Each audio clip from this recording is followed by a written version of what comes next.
আজি সমগ্ৰ ভাৰতবৰ্ষৰ লগতে চতিয়াৰ উত্তৰ অঞ্চলৰ চেঙামাৰী উচ্চ মাধ্যমিক বিদ্যালয় আৰু অসম আদৰ্শ বিদ্যালয়ৰ বৰপামত বিজ্ঞান শিক্ষক ৰিপুঞ্জয় বৰদলৈৰ তত্বাৱধানত ৰাষ্ট্ৰীয় বিজ্ঞান মনস্কতা দিৱস পালন কৰা হয়। উল্লেখযোগ্য যে 2013 চনৰ 20 আগষ্ট তাৰিখে অজ্ঞাত আততীয়ৰ গুলীত মৃত্যু হোৱা বিজ্ঞান মানসিকতা প্ৰচাৰ আৰু প্ৰসাৰৰ হকে কাম কৰা চিকিৎসক ডাক্তৰ নৰেন্দ্ৰ ডাভোলকাৰৰ প্ৰতি শ্ৰদ্ধা জনাই এই দিৱস পালন কৰি অহা হৈছে।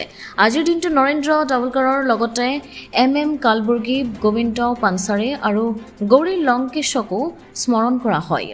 উপৰোক্ত চাৰিগৰাকী ব্যক্তিক তথা কথিত গডমেনসকলৰ গুণ্ডাবাহিনীয়ে হত্যা কৰিছিল। অসম আদৰ্শ বিদ্যালয়ৰ বৰপামত সঞ্চালক নৃপেন বৰদলৈয়ে ছাত্ৰ ছাত্ৰীৰ মাজত বিজ্ঞান মানসিকতা সৃষ্টি কৰাৰ অৰ্থে মানৱ শৃংখল আৰু সজাগতামূলক শোভাযাত্ৰাক উদ্দেশ্যি বক্তব্য ৰাখে। চেঙামাৰী উচ্চ মাধ্যমিক বিদ্যালয়ৰ প্ৰধান শিক্ষক ধীৰেন বৰা, ছাত্ৰ সংসদৰ অধ্যক্ষ দেৱিকা ভাণ্ডাৰী, জ্যেষ্ঠ বিজ্ঞান শিক্ষক অশোক হাজৰিকাই দিনটোৰ তাৎপৰ্য ব্যাখ্যা আগবঢ়াই বক্তৃতা প্ৰদান কৰে। দুখন বিদ্যালয়ৰ ছাত্ৰ ছাত্ৰীৰ মাজত নৰেন্দ্ৰ ডাভোলকাৰৰ ওপৰত বক্তৃতা প্ৰতিযোগিতা অনুষ্ঠিত কৰা হয়। উক্ত বক্তৃতা প্ৰতিযোগিতাত অসম আদৰ্শ বিদ্যালয় বৰপামৰ খুশী ঘাটোৱাৰ প্ৰথম, চেঙামাৰী উচ্চ মাধ্যমিক বিদ্যালয়ৰ সুহানা চুলতানা আৰু আয়াত আহমেদ বৰবৰাই ক্ৰমে দ্বিতীয় আৰু তৃতীয় স্থান লাভ কৰে। অসম আদৰ্শ বিদ্যালয় বৰপামত প্ৰতিযোগিতাৰ শোভাযাত্ৰা পৰিচালনা কৰে অধ্যক্ষ বৰ্ণালী কুৰ্মী, বিজ্ঞান শিক্ষক ফিৰোজ খান, পূৰ্ণিমা বৰবদৈ আৰু হেমন্ত কেউতে। হয়, আমি ৰাষ্ট্ৰীয় বিজ্ঞান মনস্কতা দিৱস আজি দুটা স্থানত অনুষ্ঠিত কৰিছো। এটা হৈছে চেঙামাৰী উচ্চ মাধ্যমিক বিদ্যালয়ত আপোনালোকে দেখিছে যে আমি অনুষ্ঠিত কৰিছো, আৰু এতিয়া আমাৰ এখন ব্যক্তিগত খণ্ডৰ বিদ্যালয় অসম আদৰ্শ বিদ্যালয় বৰপামত আমি অনুষ্ঠিত কৰিছো।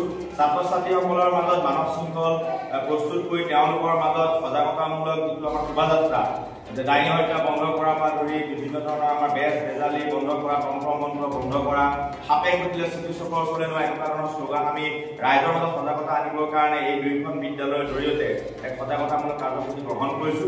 লগতে যি 20 আগষ্টত, সেই যে 2013 চনৰ 20 আগষ্টৰ তাৰিখটো কিছু আততীয়ই যিগৰাকী ব্যক্তিক আমাৰ হত্যা কৰিছিলে, ডাক্তৰ নৰেন্দ্ৰ ডাভোলকাৰ, যিগৰাকী ব্যক্তিৰ সপোন আছিলে যে সমাজৰ পৰা বিজ্ঞান মানসিকতাটো গঢ় লৈ উঠক আৰু অন্ধবিশ্বাস কুসংস্কাৰবিলাক আঁতৰ হওক, সেই আঁতৰ কৰিবৰ কাৰণে যিটো প্ৰয়াস কৰিছিল তাৰ কাৰণে গুলীয়াই হত্যা কৰা হৈছিলে।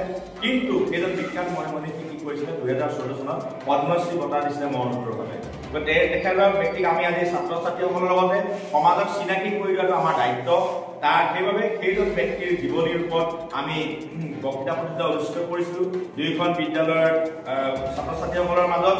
গতিকে আমি দেখিছো যে ছাত্ৰ ছাত্ৰীসকলে যি নহওক তেওঁলোকৰ বিষয়ে জানক, বুজক, কাৰণ তেওঁৰ দৰে গোবিন্দ পানচাৰে, এম কালবুৰ্গী, গৌৰী লংকেশ আদিসকলকো হত্যা কৰা হৈছিলে সমাজত বিজ্ঞান মানসিকতা গঢ় দিয়াৰ ক্ষেত্ৰত। গতিকে আমি এই অনুষ্ঠানটো লৈছো এইকাৰণে যাতে 20 আগষ্ট তাৰিখে ৰাষ্ট্ৰীয় বিজ্ঞান মনস্কতা দিৱস হিচাপে এটা স্বীকৃত, আৰু সেইদিনাখনে যে আমি ভাৰতৰ সংবিধানৰ যিটো আমাৰ মৌলিক অধিকাৰ আছে বিজ্ঞান মানসিকতা সম্পন্ন জীৱন ধাৰা লৈ আমি জীয়াই থাকো, সেইটাক সন্মান জনাই আমি সকলোৱে সজাগ হোৱা হওক, সচেতন হোৱা হওক, অন্ধবিশ্বাস কুসংস্কাৰ বেজ বেজালি তন্ত্ৰ মন্ত্ৰ তাবিজ এইবিলাকৰ পৰা আঁতৰি নিজকে আত্মবিশ্বাসী কৰি তোলো আৰু জীৱনটো সুখময় কৰি তোলো।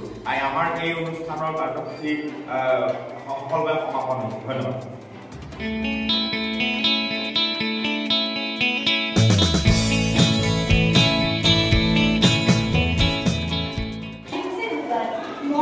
ৰাষ্ট্ৰীয় বিজ্ঞান মনস্কতা দিৱসৰ বিষয়ে ক'বলৈ ওলাইছো। ভুল হ'লে ক্ষমা কৰিব।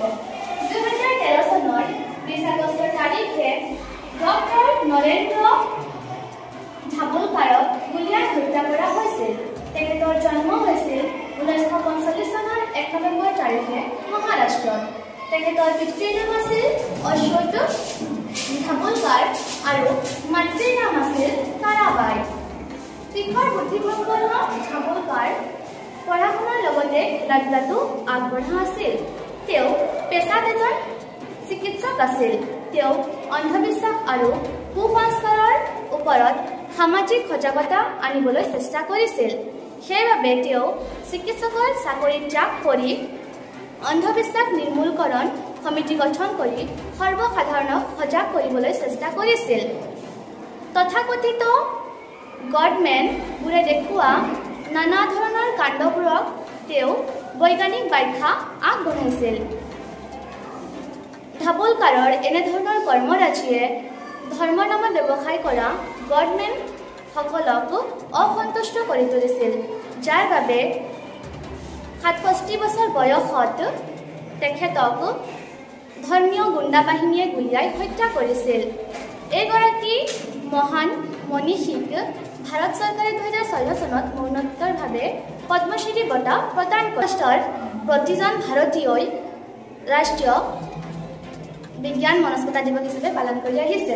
বিশ্বনাথৰ পৰা ৰমেশ চন্দ্ৰ শৰ্মাৰ ৰিপৰ্ট, অমৃত নিউজ 24/7। অমৃত প্ৰবাহ অসমীয়া সাপ্তাহিক কাকতৰ ডিজিটেল সংস্কৰণ অমৃত নিউজ, সত্যৰ সন্ধানত অমৃত নিউজ।